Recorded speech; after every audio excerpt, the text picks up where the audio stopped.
Friends, welcome to Unique Study. आज हम लोग इस वीडियो में पढ़ने जा रहे हैं साइंस क्लास 5 का एक और chapter our nervous system fully explained in Hindi.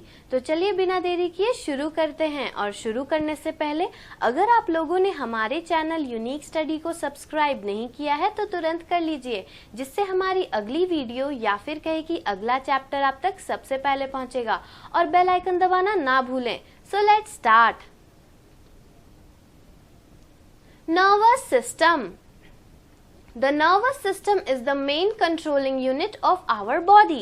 Nervous system हमारे बॉडी का मेन कंट्रोलिंग यूनिट होता है, वो हमारे बॉडी को कंट्रोल करता है। The three main parts of the nervous system are, तो नर्वस सिस्टम के तीन मेन पार्ट होते हैं। क्या क्या होते हैं? The brain, the spinal cord and the nerves. तो ये जो तीन हैं, ब्रेन, स्पाइनल कॉर्ड, नर्व्स, ये नर्वस सिस्टम के तीन मेन पार्ट्स हैं। ब्रेन, अब इन सब पार्ट्स के बारे में ब्रीफली समझते हैं। So first is brain. The brain is a very important organ. It is a very delicate and is enclosed inside the skull. The gap between the skull and the brain is filled with a jelly-like fluid, which the further cushions the brain and protects it from jerks and shocks. In an adult human being, the brain weighs approximately 1.4 kg. जो brain है वो हमारे body का सबसे important organ होता है। वो बहुत ही डेलिकेट, बहुत ही सॉफ्ट होता है और हमारे स्कल से वो प्रोटेक्टेड रहता है।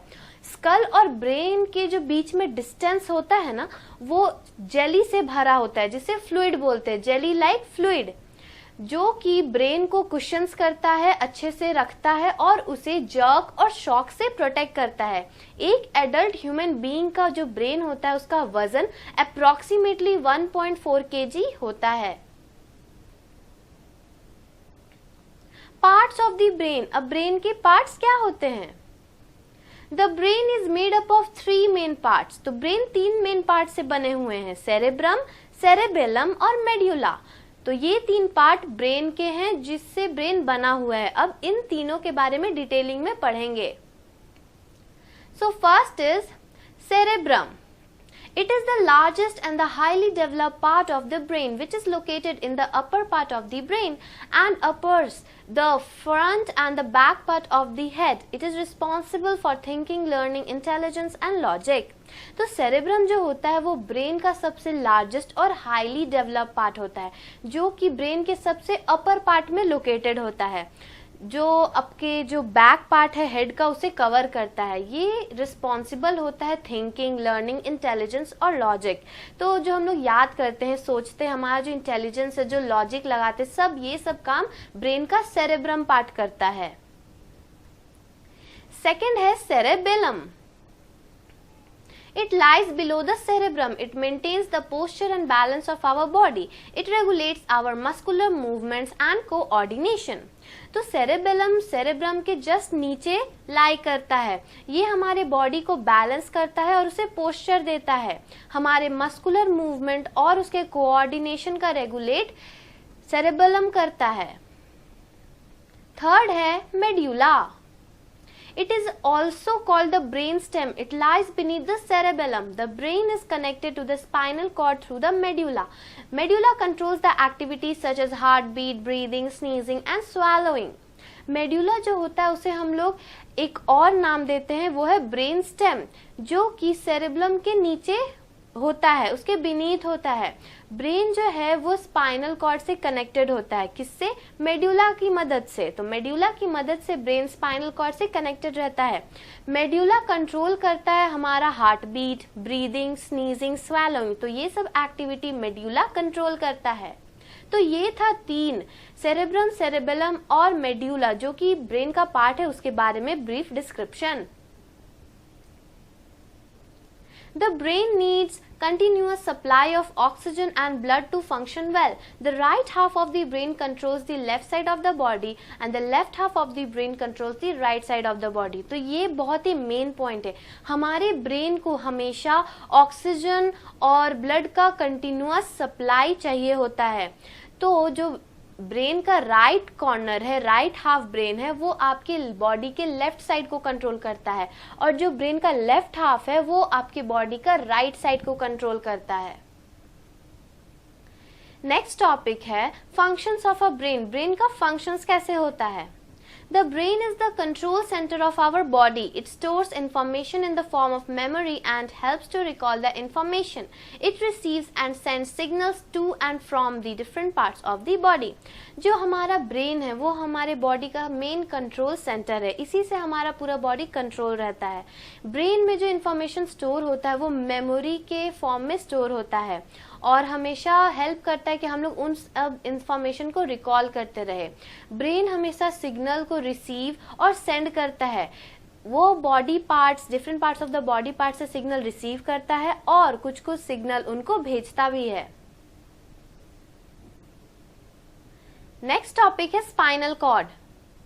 The spinal cord is a long thread like structure that extends from the base of the brain down to the end of the backbone.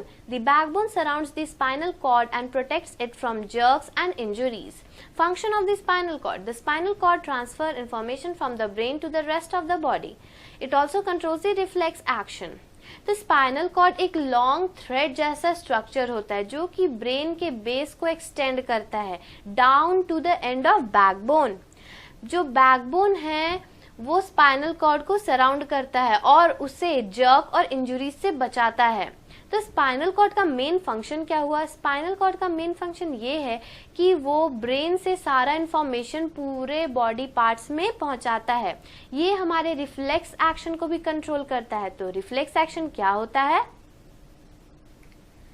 Reflex action, some actions are carried out by our body as a sudden and automatic response to an event. These actions are called reflex action. These actions are very fast. The message is received and sent by the spinal cord only. The brain is not involved. For example, if you accidentally put your hand over a candle, you suddenly move your hand away. तो reflex action mainly वो actions होते हैं जो हमारे body वो sudden और automatic response देता है। जैसे कि मान लीजिए आप गलती से अपना हाथ एक जले हुए कैंडल के ऊपर रख देते तो आप तुरंत अपना हाथ हटा लेते।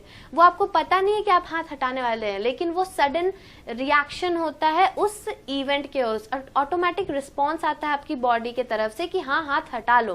तो इसी एक्शंस को रिफ्लेक्स एक्शन कहते हैं। ये एक्शंस बहुत ही फास्ट होते हैं। जो मैसेज है रिसीव होता है कि हाथ हटाना है वो बहुत जल्दी स्पाइनल कॉर्ड से ब्रेन तक पहुंचता है, लेकिन इससे ब्रेन कुछ काम नहीं करता। ब्रेन को पहले से पता नहीं होता कि हाथ हटाना है। The message or events which generate a reflex action are called stimuli. The actions taken by the body to a stimulus is called response. Watering of mouth at the sight of smell of delicious food is also called a reflex action. Here the food is stimulus and production of saliva is response. जो message और events होते हैं जो generate होते हैं reflection action को generate करते हैं उसे स्टिमुली कहते हैं, और जो एक्शन हमारा बॉडी उस स्टिमुलस की तरफ रिस्पॉन्स करता है कि जल्दी से हाथ हटा लो हाथ जल जाएगा, उसे रिस्पॉन्स कहते हैं। जैसे कि मान लीजिए किचन से आपको बहुत ही डिलीशियस फूड का स्मेल आता है तो आपका माउथ अपने आप वाटरिंग करना शुरू करता है। तो यहाँ पे जो फूड है वो स्टिमुलस का काम कर रहा है, वो रिफ्लेक्स एक्शन का काम कर रहा है, और जो सलाइवा हमारे मुंह में बन रहा है वो रिस्पॉन्स का। नेक्स्ट टॉपिक है nerves. Nerves are numerous thread-like structure present inside our body. Nerves connect the brain to all parts of the body and vice versa.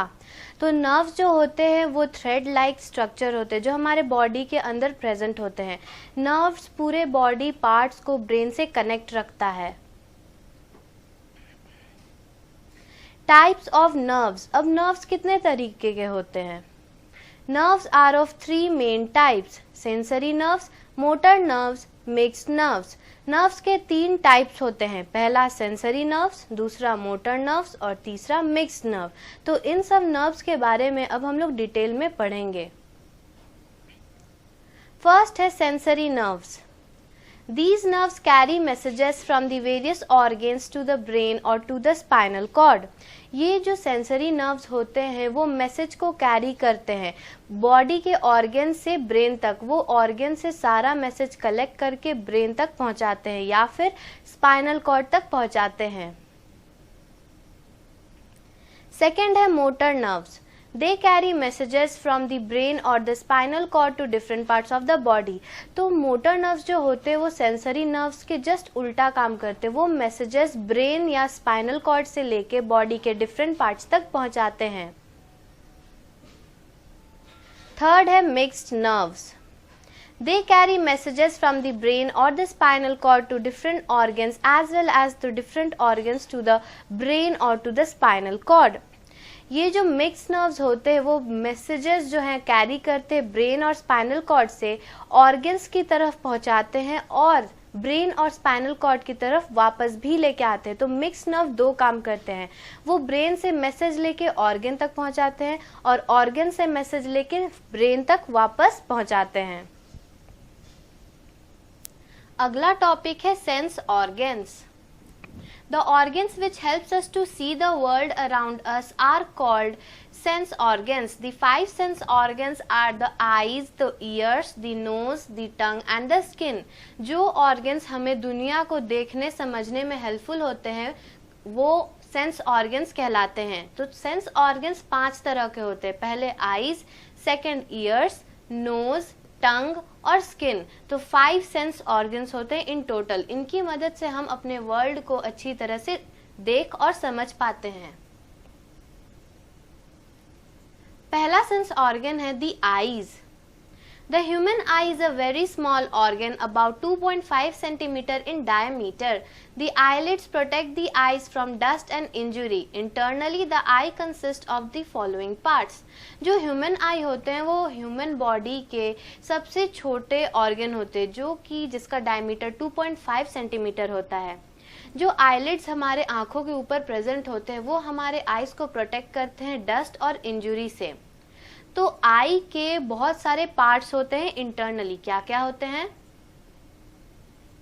First, प्यूपिल। The inner aperture that we can see in the center of the eye is known as pupil. It is a small hole through which the light enters. जो pupil होता है हमारे आँखों के centre में present होता है, जो स्मॉल होल जिसके अंदर लाइट एंटर करता है उसे हम लोग pupil कहते हैं। तो ये एक इनर एपर्चर है जो हमारे आई के बिल्कुल सेंटर में प्रेजेंट होता है। सेकेंड है iris. It is the colored part of the eye. It controls the opening of the pupil. Iris जो होता है वो आई का कलर्ड पार्ट होता है क्योंकि बहुत सारे ह्यूमन बीइंग में कलर्ड पार्ट होते हैं आई के, जैसे ब्राउन, ब्लू, ब्लैक। तो यही होते हैं आइरिस। आइरिस कंट्रोल करता है कि प्यूपिल कब खुलेगा और कब बंद होगा। थर्ड है कॉर्निया।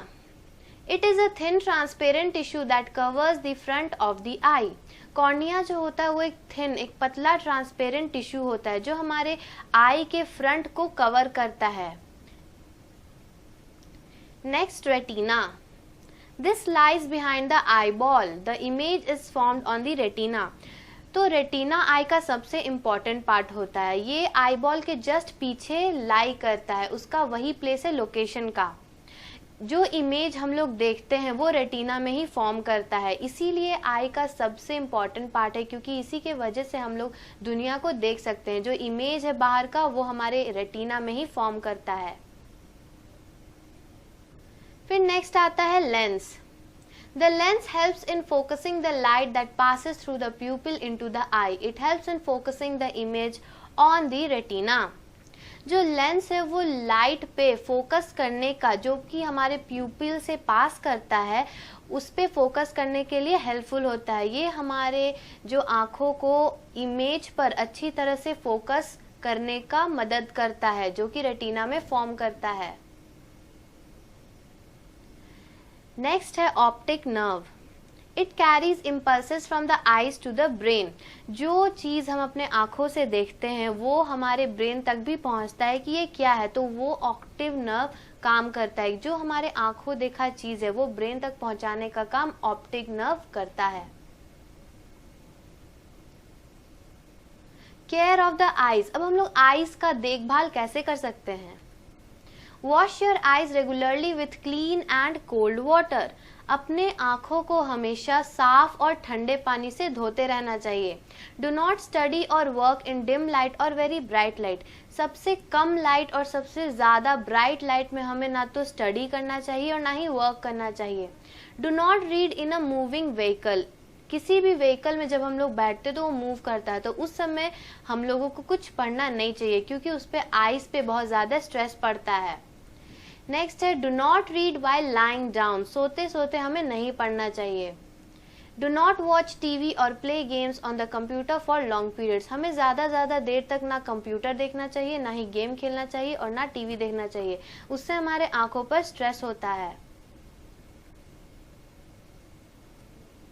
नेक्स्ट है the years, second sense organ है years. Our ears helps us to hear sound. They also helps us to maintain our balance. जो भी हम लोग आवाज़ सुनते हैं वो हमारी ईयर्स की मदद से ही सुन पाते, तो ईयर का फंक्शन है टू हियर साउंड, ये हमारे बैलेंस को भी मेंटेन रखता है। केयर ऑफ द ईयर, अब हम लोग ईयर को केयर कैसे कर सकते हैं? Do not use a pointed object to clean your ears. Go to the doctor if you have an earache. कभी भी कान साफ करने के लिए कोई नुकीले चीजों का इस्तेमाल नहीं करना चाहिए। अगर कान में दर्द हो तो तुरंत डॉक्टर से मिलना चाहिए। थर्ड सेंस ऑर्गन है the nose. Our nose helps us to breathe and smell things. Nose के वजह से हम सांस ले पाते हैं और चीजों को सूंघ पाते हैं, तो इसका फंक्शन है to breathe and smell things. Care of the nose, keep your nostrils clean by blowing your nose gently. Do not put your fingers into your nostril. Do not prick your nose. हमेशा अपने nostrils को साफ करना चाहिए blowing करने से। Second है do not put your fingers into your nostril, nostril में फिंगर्स नहीं डालना चाहिए। Do not prick your nose, nose को ज्यादा खदोड़ना नहीं चाहिए। नेक्स्ट है टंग। Our tongue helps us to taste and to speak. To taste different tastes like sweet, salty, sour and bitter, our tongue has 4 major taste buds. हमारा जो टंग है, जीभ है, उसके वजह से हम बोल पाते हैं और चीज़ों को टेस्ट कर पाते हैं। कुछ भी चीज़ जैसे कोई स्वीट है, सॉल्टी है, सार है, बिटर है, ये सब टेस्ट हम लोग टंग की मदद से कर पाते हैं। टंग में 4 मेन टेस्ट बड्स होते हैं, वही sweet, salty, sour and bitter. और आखिरी सेंस ऑर्गन है the skin. The skin forms the outermost covering of our body which protects the internal organs. Skin जो है वो ज्यादातर आउटर मोस्ट कवरिंग का काम करता है, जो हमारे इंटरनल ऑर्गन्स को प्रोटेक्ट करता है। तो स्किन एक बहुत इंपॉर्टेंट पार्ट है सेंस ऑर्गन का, आईज की तरह। केयर ऑफ द स्किन, अब हम लोग स्किन को हमेशा केयर कैसे कर सकते हैं? Take a bath regularly. Dry yourself thoroughly after bathing and wear clean and comfortable clothes. A scratch or a cut on the skin should be treated with an antiseptic lotion to prevent infection. रोज एक bath लेना चाहिए, उसके बाद bathing के बाद तुरंत dry होके साफ सुथरा और कंफर्टेबल क्लोथ्स पहनना चाहिए। अगर कभी स्किन में स्क्रैच और कट आ जाए तो उसका इलाज हमें एंटीसेप्टिक लोशन से करना चाहिए, जिसके वजह से हमारे स्किन पे इंफेक्शन नहीं होगा। लेट्स रिकॉल, तो हम लोगों ने इस चैप्टर में क्या क्या पढ़ा? Brain, spinal cord and nerves are the parts of nervous system. The 5 sense organs are the eyes, the ear, the nose, the tongue and the skin. तो ब्रेन, स्पाइनल कॉर्ड और नर्व्स नर्वस सिस्टम के main parts होते हैं। हमारे 5 sense organ होते हैं, eyes, years, knows, टंग और skin. Terms to remember, इस चैप्टर में कौन कौन से टर्म्स थे जो हमेशा याद रखना चाहिए? First, spinal cord, long thread-like structure that extends from the base of the brain down to the end of the backbone. Second, reflex action, automatic actions that are under the control of the spinal cord. तो ये 2 terms ऐसे हैं जिसे हमेशा याद रखना चाहिए और वो एग्जाम में हमेशा पूछे जाते हैं। Hope you understand this chapter, our nervous system, fully. If you want the explanation and answers of the next chapter, please subscribe our channel. अगर आप इसी तरह अगले चैप्टर का भी explanation answers के साथ चाहते हैं तो तुरंत हमारे चैनल को सब्सक्राइब कर ले और बेल आइकन दबाना ना भूले, जिससे हमारी अगली वीडियो या फिर कहे कि अगला चैप्टर आप तक सबसे पहले पहुंचेगा. So thanks for watching, and if you like this video, don't forget to like, subscribe and share. Thank you. Subscribe please.